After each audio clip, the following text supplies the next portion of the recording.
Hi guys, ಎಲ್ಲರಿಗೂ mister explore YouTube ಚಾನಲ್ಗೆ ಸ್ವಾಗತ ಸುಸ್ವಾಗತ.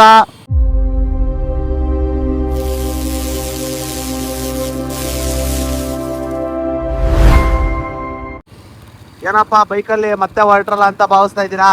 ಇವತ್ತು ನಮ್ಮ ಏರಿಯಾ ಹುಡುಗರು ಹಣ ಇಲ್ಲೊಂದು ಸ್ಪಾಟ್ ಐತೆ ಈಜೊಡಕ್ ಹೋಗೋಣ ಅಂತ ಹೇಳಿದ್ರು. ಹೋಗ್ತಾ ಇದೀವಿ. ಕಾರ್ಯಕರ್ತರು ಇವರೇಯ ಅಲ್ಲೇ ಮುಂದೆ ಯಶವಂತ್ ಅವ್ರು ಹೋಗ್ತಾವ್ರೆ. ಇಲ್ಲಿ ನಾನು ಮತ್ತೆ ಅಕ್ಷಯ್ ಇಬ್ರು ಹೋಗ್ತಾ ಇದೀವಿ ನಮ್ಮ ಬೈಕಲ್ಲಿ. ಎಲ್ಲ ಕಾಂತರಾಜ್ಪುರದ ಹತ್ರ ಅಂತಂತಪ್ಪ. ಅಂದ್ರೆ ನಾವು ಮೊದ್ಲೆಲ್ಲ ಈಜೊಡಿಯಕ್ಕೆ ಅಂತಾನೆ ಸುಮಾರು ದೂರ ಹೋಗುವೆ. ರಂಗಾಪುರ, KR ಪೇಟೆ, ಕೆರೆತಣ್ಣೂರು, ಹಿಂಗೆ ಸುಮಾರು 50-60 ಕಿಲೋಮೀಟರ್ ದೂರ ಬರೀ ಈಜೊಡಕ್ಕೆ ಹೋಗುವೆ. ಇವತ್ತೇನೋ ಹುಡುಗರು ಅಣ್ಣ ಇಲ್ಲೇ ಚೆನ್ನಾಗಿದೆ, ಚಾನಲ್ ನೀರಲ್ಲೆಲ್ಲ ಬಿಟ್ಟವ್ರೆ. ಚಾನಲ್ ನೀರು, ದೊಡ್ಡ ಚಾನಲ್ ನೀರು, ಸ್ವಲ್ಪ ಸಣ್ಣ ಚಾನಲ್ಗೆ ಬರೋ ಅಂಥದ್ದು ಚೆನ್ನಾಗಿರುತ್ತೆ, ಬನ್ನಿ ಅಂದ್ರು. ನೋಡ್ಕೊಂಬರಂತ ಹೋಗ್ತಾ ಇದೀವಿ. ನಿಮ್ಗೂ ಏನಾದ್ರು ಇಷ್ಟ ಆಗಿದ್ರೆ ಇಲ್ಲೇ ಚಂದ್ರಾಪಟ್ಟಣದ ಹತ್ತದವ್ರು ಯಾರು ವಿಡಿಯೋ ನೋಡ್ತಾರೆ, ಆರಾಮಾಗಿ ಹೋಗಿ ಈಜೊಡ್ಕೊ ಬನ್ನಿ. ಒಳ್ಳೆ ಹೊಸ ಫಾರ್ಮ್ ಮಾಡೋರೆ. ಇಂಡಿಯಾ ಈಸ್ ಗ್ರೋಯಿಂಗ್ ಅನ್ನಕ್ಕೆ ಇದೊಂದು ಉದಾಹರಣೆ. ಮೈಕ್ ಸೆಟ್ ಹಾಕೊಂಡು ಏನೋ ಅನೌನ್ಸ್ ಮಾಡ್ಕೊಂಡು ಹೋಗ್ತಾರೆ, ಊಟಕ್ಕೆ ಬನ್ನಿ ಅಂತ. ನೋಡ್ರಿ ಯಾರೇ ಹೇಳಿದ್ ಇಂಡಿಯಾ ಉದ್ಧಾರ ಆಯ್ತಲ್ಲ ಅಂತ. ಒಳ್ಳೆ ಸ್ಪಾಟಿಗೆ ಬಂದಿದ್ದೀವಿ ಗಾಯ್ಸ್, ಈಜ್ ಹೊಡಿತಾ ಇದಾರೆ ನೋಡ್ಬೋದು. ಸಾಕಾತ್ ದೂರ ಅನ್ನಿಸ್ತು, ಪರವಾಗಿಲ್ಲ. ಹಿಂದೆ ಎಷ್ಟೆಷ್ಟೋ ದೂರ ಹೋಗಿದ್ದೀವಿ. ಇದೇ ನೋಡಿ ನೀರು.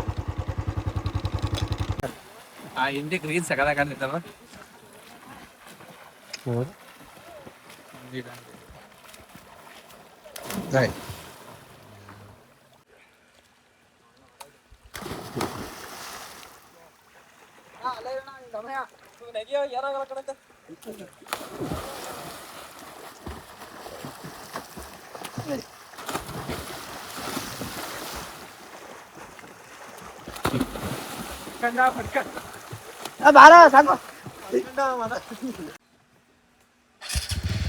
ಒಳ್ಳೆ ಈಜು ಹೊಡೆದಿದ್ದಾಯ್ತು ಗಾಯ್ಸ್.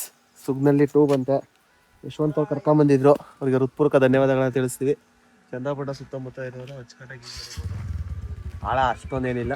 ಈಜು ಕಲಿಯೋಂಥವ್ರಿಗೆ ಒಳ್ಳೆ ಈಜು. ಅರೆ ನನ್ನ ಮಕ್ಕಳು ಕಾರ್ತಿ ಮತ್ತೆ ಗಿಳಿ ಇಬ್ರು ಬರಲಿಲ್ಲ, ಅರ್ಧದಲ್ಲೇ ಕೈ ಕೊಟ್ಟು ಹೋದ್ರು. ಇರಲಿ, ಇಷ್ಟು ಹೇಳ್ತಾ ಮಾತು ಮುಗಿಸ್ತಾ ಇದೀವಿ. ಓಕೆ ಫ್ರೆಂಡ್ಸ್, ಬಾಯ್.